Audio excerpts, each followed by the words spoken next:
ఇప్పుడు అమెరికా ఎటు చూస్తుందా మరి? తెలంగాణ ప్రగతి భవన్ చూస్తూ కేసీఆర్ చూస్తుందా మరి? ఇంత మంచిగా దోసుకుంటాడు, ఇంత మంచిగా దాచుకుంటాడు, ఇచ్చిన హామీలను నెరవేరుస్తున్నాడు, బంగారు తెలంగాణ చేసినని చూస్తున్నాడు వచ్చినది. వ్యాక్సిన్ విషయంలో ఉచిత వ్యాక్సిన్ ఇచ్చి ప్రపంచ దృష్టిని ఆకర్షించి ప్రపంచానికే వ్యాక్సిన్ అందించే విధంగా ప్రోత్సహించిన గొప్ప వ్యక్తి నరేంద్ర మోడీ గారు. ఈయనకి తెలంగాణలో వ్యాక్సిన్ తయారు చేసింది అని తెలియదా? ఈయన బాబు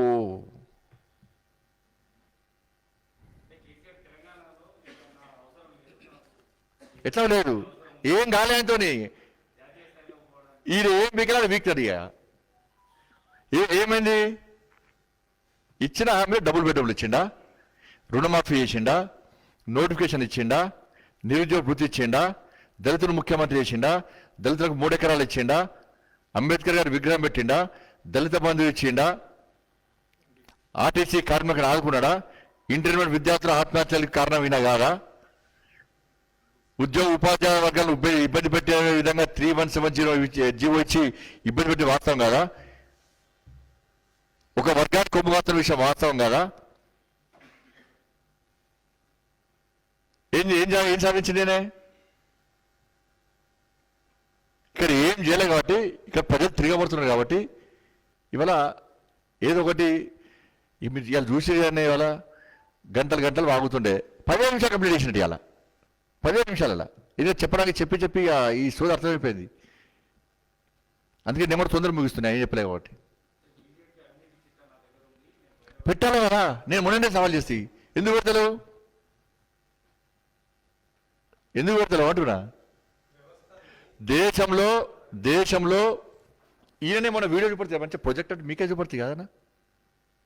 కేసీఆర్ సార్ చెప్పే కదా, దేశంలో అవినీతి లేని ప్రభుత్వం నా రాజకీయ జీవిత చరిత్రలో ఫస్ట్ టైం చూస్తున్నా, ఇది చరిత్రలో లిఖించదగిన రోజు. నేను చెప్తున్నా, రాసుకోండి అన్నాడు. ప్రపంచానికి దేశానికి చెప్తున్నా, మోడీ గారి నేతృత్వంలో ఫస్ట్ టైం ప్రభుత్వం అవినీతి రహిత ప్రభుత్వం ఆయనే అయిపోయాయి.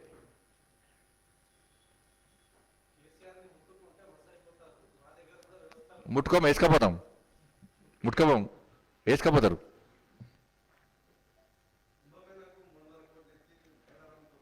ఆయన ఏమిచ్చిండు అసలు? ఎందుకోలే పరిచయం పట్టిందారు కదా బాగా.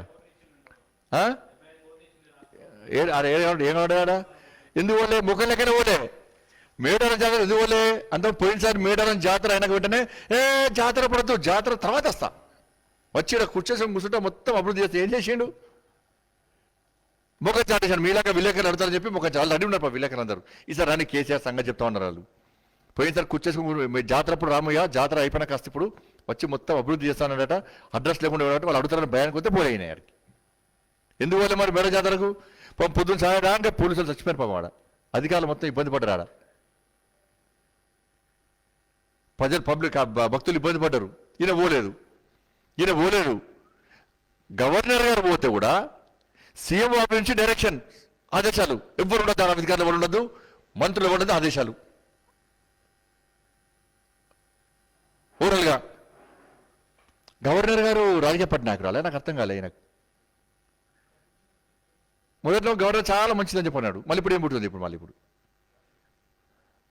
గవర్నర్ గారు పోతే కూడా ఈయన కనీసం అంటే సంస్కారం లేకుంటే ఇది మనకి నాకేం అర్థమవుతుంది దాని గురించి. ఆయన అర్థమవుతుంది, నాకెందుకు అర్థమవుతుంది? కానీ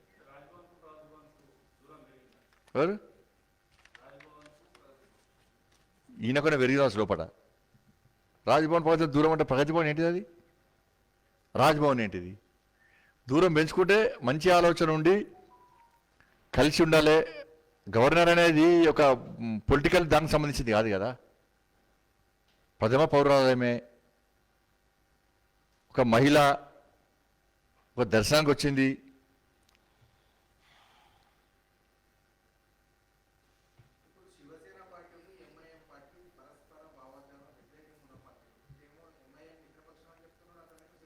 అసలు ఏం భావజాలని వ్యక్తినే కదా ఆయనే చెప్పాలి అని అడగాలి. ఇక్కడ ఎంఐఎం మతతత్వ పార్టీ, కానీ నేను సెక్యులర్ పార్టీ అంటున్నాడు.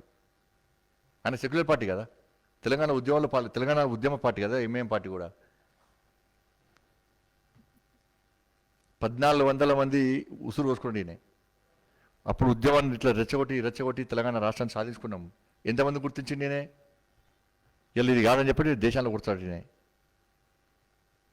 కాబట్టి ఇవాళ ఇక్కడ ఏం చేయలే, ఈయన ప్రజలు నిలదీస్తారు, ప్రజలు ప్రశ్నిస్తారు, నా ముఖం జల్లదీడా, ప్లస్ ఇంట్లో పోరు స్టార్ట్ అయింది, ఇంకెప్పుడు చేస్తావు ముఖ్యమంత్రిని కొడుకున్నట్టు ఇంట్లో.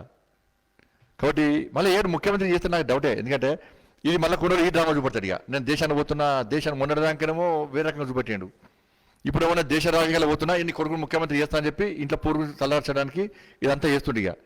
ఇక చేస్తారు కావచ్చు మళ్ళీ ఏమన్నా అటు పోతే ఇట్లా ఏమన్నా.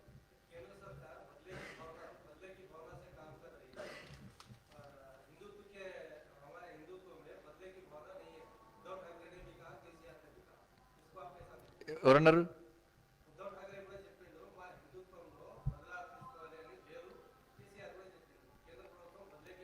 ఏం బదిలీ తీసుకున్నది?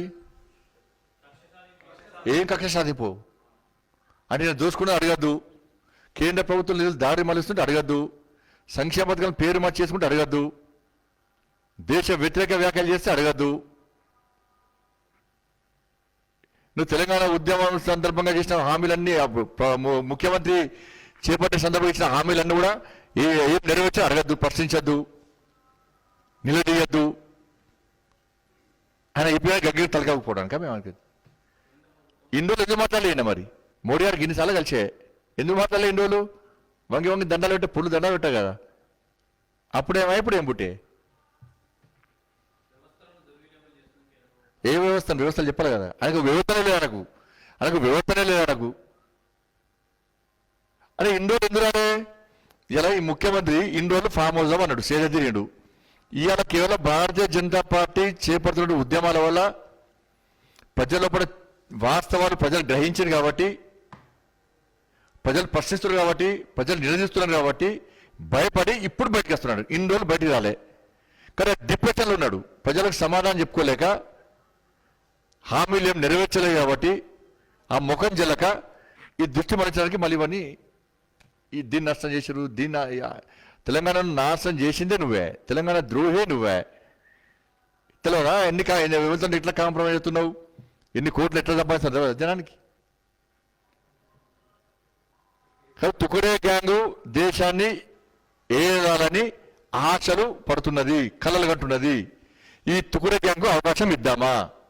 హాయ్ ఫ్రెండ్స్, మా టుడే టుమారో యూట్యూబ్ ఛానల్ చూస్తున్నందుకు చాలా థ్యాంక్స్. మరిన్ని లేటెస్ట్ వీడియోస్ కోసం వెంటనే సబ్స్క్రైబ్ చేయండి. అలాగే ఈ బెల్ ని కూడా రింగ్ చేసేయండి. మా నోటిఫికేషన్స్ అన్ని మీ మొబైల్లో వస్తాయి. అలాగే మా వీడియోస్ మీకు నచ్చితే లైక్ చేయండి, షేర్ చేయండి, నచ్చకపోతే కామెంట్ చేయండి.